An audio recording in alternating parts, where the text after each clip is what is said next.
आज की इस वीडियो में मैं बात करने वाला हूँ मैं बिटकॉइन को लेके, क्या बिटकॉइन का स्ट्रक्चर चल रहा है और क्या यहाँ से एक्सपेक्ट कर सकते हैं। तो guys, जिन लोगों ने हमारा चैनल सब्सक्राइब नहीं किया है तो सब्सक्राइब कर ले। और आई एम सॉरी, इतना समय से वीडियोस नहीं आ पा रही थी, बट अब से मैं ट्राई करूँगा रेगुलर रहने का। So make sure to subscribe and like the video. तो चलिए स्टार्ट करते हैं। सो ये चार्ट मैंने ऑलरेडी शेयर किया है कि किस तरीके से बिटकॉइन का मार्केट स्ट्रक्चर जो अभी तक बुल रन से चलता आ रहा था कैसे चल रहा है। पहले एक्यूमुलेशन हो रहा है। पहले समझते हैं कि किस तरीके से ये काम करता है। पहले एक्यूमुलेशन कोई भी वेल या बिग इंस्टीट्यूशन करते हैं जिस समय साइडवेज में रहता है, देन उसके बाद ब्रेकआउट होता है। ये इस पॉइंट से इसने ब्रेकआउट लिया, ब्रेकआउट को यहाँ पे रिटेस्ट किया और रिटेस्ट करने के बाद पूरा market up trend markup phase में रहा, जिसे हम एडवांसिंग भी कहते हैं। उसके बाद एक लेवल पे आया, जैसे इस रेंज को कह सकते हैं 44,000 टू 64,000 के बीच का इस रेंज में डिस्ट्रीब्यूशन हुआ, यानी कि प्राइस फिर से साइडवेज हो जाता है कुछ समय के लिए। उसके बाद फिर उस लेवल से सीधा डिक्लाइन किया गया। देन फिर सेम फेज एक्यूमुलेशन फेज हुआ, ब्रेकआउट हुआ, एडवांसिंग हुआ, डिस्ट्रीब्यूशन यहाँ पे फिर हुआ था 50K पे, 51K से डंप हुआ था, एंड देन फिर यहाँ पे रीएक्यूमुलेशन हुआ। उसके बाद यहाँ से फिर एडवांसिंग हुआ। अब इस लेवल से या इस लेवल के ऊपर से फिर से यहाँ इस जोन में डिस्ट्रीब्यूशन देखने का ये लोग का प्लान बन रहा है। इससे इस लेवल के बीच में डिस्ट्रीब्यूशन अभी कुछ वीक तक हो सकता है चले, इस मंथ के एंड तक या अगले मंथ के फर्स्ट हाफ तक इस रेंज के बीच में रहे। और अगर यहाँ से ब्रेकडाउन लेता है देन वापस से डिक्लाइन आ सकता है। फर्स्ट जो हम लोग का रेंज होगा वो 54,000 होगा। अगर उसके नीचे जाता है तो 40,000 के अगर कैंडल क्लोजिंग को बिलो दे देता है तो देख सकते हैं पिछले बार जो था कोई कैंडल क्लोजिंग बिलो नहीं दिया था। देख सकते हैं ये 40,000 के एग्जैक्ट ऊपर था, 40,500 पे कैंडल यहाँ पे क्लोज हुआ था, लेकिन इसके नीचे 40,000 के नीचे नहीं गया था। अगर 40,000 के नीचे चला जाता है कोई कैंडल, देन वहां से हम लोग कह सकते हैं ये वापस से 30,000 29,000, और अगर उसको सपोर्ट को रिस्पेक्ट नहीं करता है देन एट लास्ट 24,000 से 19,000 के बीच में लास्ट एक्यूमुलेशन फेज हो सकता है। ये एंड ऑफ दिसंबर से जनवरी का फर्स्ट वीक तक के बीच इस लेवल में चांसेस है कि आए वापस बिटकॉइन। एंड देन फिर यहाँ से एडवांसिंग करके इसे 80,000 84,000 पे एक्सपेक्ट किया जा सकता है। ये तो रहा ओवरऑल स्ट्रक्चर के according, but short time frame पे अगर जाते हैं तो देखते हैं क्या चल रहा है। ये 4 आवरली चार्ट है जो मैंने ओपन कर लिया। तो पहले से मैं यहाँ पे बताता हूँ कि क्या हुआ था। जहाँ से ये बुलिश ट्रेंड लाइन था, ये स्टार्टिंग है जुलाई से 21 जुलाई। आपको याद होगा जब से बिटकॉइन इवेंट हुआ था इलॉन मस्क का, और तब से लेके बिटकॉइन पूरा अप ट्रेंड में रहा था। अप ट्रेंड कितने समय तक रहा था? 21 जुलाई से लेके फर्स्ट जो अप ट्रेंड था वेव, वो आपको 81% का 48 डेज यानी कि 7 सितंबर तक रहा था। 7 सितंबर को इसने bullish, first of all bullish trend line इसने ब्रेकडाउन कब किया था? फर्स्ट बार 27 अगस्त को, लेकिन फिर भी वो उसको रिटेस्ट एक बार किया, फिर दूसरा बार किया, फिर तीसरा बार किया, फिर चौथा बार किया, और पांचवा बार फिर लास्ट टाइम इसने 4 आवरली में यहाँ पे रिटेस्ट किया और फिर से फेल हो गया इसको ब्रेक करके अब जाने में। तो यहाँ से इसने एकदम मेजर शार्प करेक्शन लिया था एक ही दिन में 7 सितंबर को, सीधा 19% का बहुत बड़ा क्रैश था उस दिन मैंने टेलीग्राम पे पोस्ट किया था। उसके बाद फिर ये एक बेयरिश ट्रेंड लाइन बना लिया जिसको इसने रिस्पेक्ट किया 7 सितंबर से लेके आपका 30 दिसंबर तक इसको रिस्पेक्ट किया। और इसने 1 अक्टूबर को बहुत ही अच्छा यहाँ से ब्रेकआउट लिया और सीधा फर्स्ट डे ही इसने 10% का जंप दिखाया। उसके बाद से अभी तक ये अप ट्रेंड कंटिन्यू 25% पिछले 10 दिनों में। और अब यहाँ से क्या हो सकता है? यहाँ से एक पैटर्न को फॉर्म करते हुए आ रहा था जो मैंने 1 आवरली में ड्रॉ किया है, तो आप देख सकते हैं। हाँ, ये इस लेवल से जहाँ से ब्रेकआउट किया था यहाँ पे सपोर्ट बाउंस था, मैंने शेयर किया था टेलीग्राम पे। उसके बाद जैसे इस लेवल को मेन इसने ब्रेक किया, इस लेवल तक ऑलमोस्ट धीरे धीरे साइडवेज का डबल बॉटम बनाया था आवरली में। उसके बाद 44,000 को जैसे ही इसने ब्रेक किया तो इसने सीधा कैंडल क्लोजिंग दिया 47,000 पे, उसके अबव गया, फिर उसके बाद यहाँ पे कंसोलिडेट किया, एंड देन फिर यहाँ पे एक इसने फेक ब्रेकआउट दिया था, देन फिर से ही कंसोलिडेट किया और फिर यहाँ पे रियल ब्रेकआउट दिया विद वॉल्यूम। मैं शो करता हूँ कि यहाँ पे वॉल्यूम इंक्रीज आ रहा था, यहाँ पे वॉल्यूम आया फिर यहाँ पे वॉल्यूम आया, देन यहाँ पे से वॉल्यूम से ब्रेकआउट लिया, उसके बाद फिर यहाँ पे कंसोलिडेट किया, रिकम्युलेशन किया, फिर यहाँ पे ब्लू फ्लैग बनाया, फिर यहाँ से ब्रेकआउट लिया एंड देन फिर इस रेंज में आया, यहाँ से और अप आ गया है 57,000 के लेवल पे आ चुका है। तो यहाँ से क्या एक्सपेक्ट कर सकते हैं? अब जिस तरीके से ये इसने ऑलरेडी ग्रोथ दिखाया और जिस तरीके से ये चल रहा है, तो एक यहाँ पे ट्रेंड लाइन जो है वो मैं ड्रॉ करता हूँ। ये कह सकते हैं इस तरीके से, मैंने दूसरे चार्ट पे बना के रखा है, 1 मिनट दिखाता हूँ, जिसको अभी तक हम लोग फॉलो करते हुए आ रहे थे।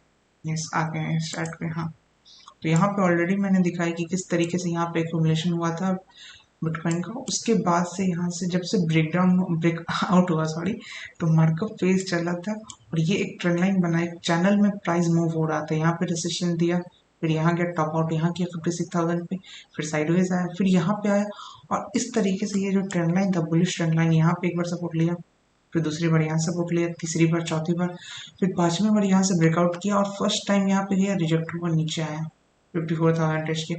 सेकेंड टाइम गया, अभी इस लेवल पे आ चुका है।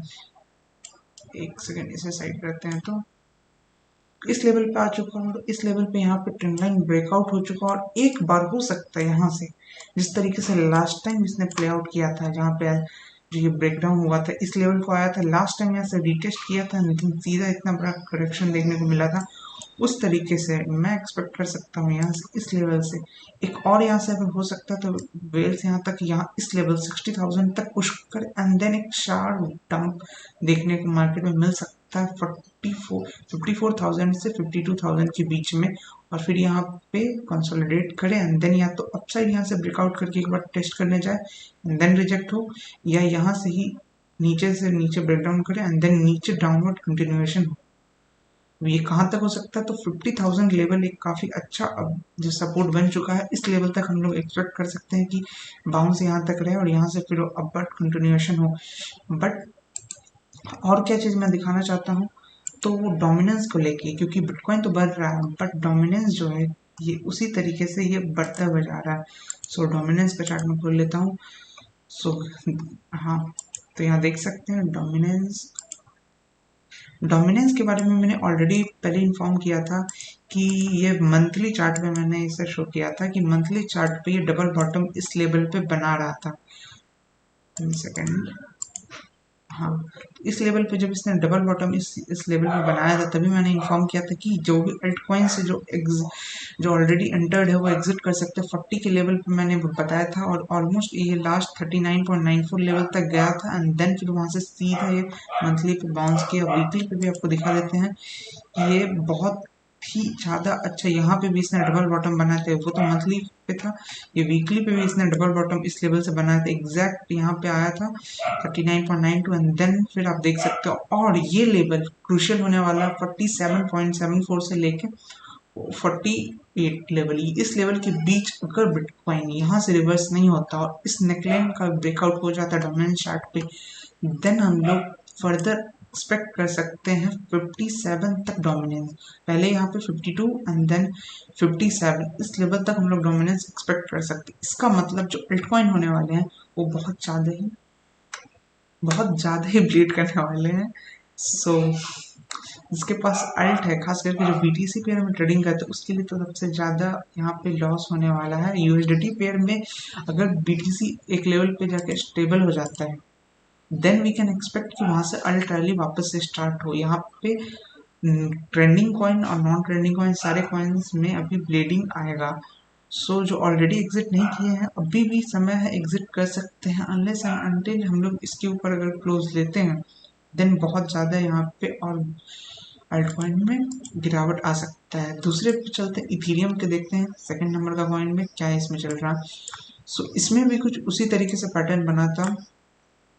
ये पहले जो हुआ था 4,000 के लेवल से गया था एंड देन वहाँ से रिजेक्ट हुआ था जिस तरीके से, उसके बाद फिर ये रेंज में फॉर्म हुआ, देन एक यहाँ पे 36,000 गया एंड देन यहाँ से फिर डिक्लाइन हुआ, फिर यहाँ पे ये बॉटम बना, एक्यूमुलेशन इस लेवल पे किया, इस रेंज के अंदर एक्यूमुलेशन किया, यहाँ से ब्रेकआउट लिया एंड देन फिर इसने 3600 तक इसने हाई बनाया एंड देन फिर यहाँ पे डिस्ट्रीब्यूशन फेज स्टार्ट हो गया। अब यहाँ से डिक्लाइन हम लोग देखने वाले हैं जो कि अब चल सकता है ये अच्छा खास। इस बार जो डिक्लाइन का टारगेट होगा 2600 तक भी जा सकता है। जिस तरीके से बीटीसी का डोमिनेंस बढ़ रहा है, डोमिनेंस के अकॉर्डिंग अगर इथेरियम का हम लोग कोरिलेशन देखें तो आप देख सकते हैं जब भी इथेरियम जब भी घटता है तो डोमिनेंस बढ़ता है, मतलब इसको उल्टा भी कह सकते हैं। अगर बीटीसी डोमिनेंस बढ़ता है तो इथेरियम घटता है। अगर इसका पास्ट से बात करें तो हम लोग देख सकते हैं मार्च के समय, ये देख सकते हैं मार्च, वेट अ सेकंड, ये मार्च, हाँ फैब मार्च के समय डोमिनेंस जो था 61% में था, 61% में था। और इथेरियम उस समय मार्केट कैप के अकॉर्डिंग भी इथेरियम में भी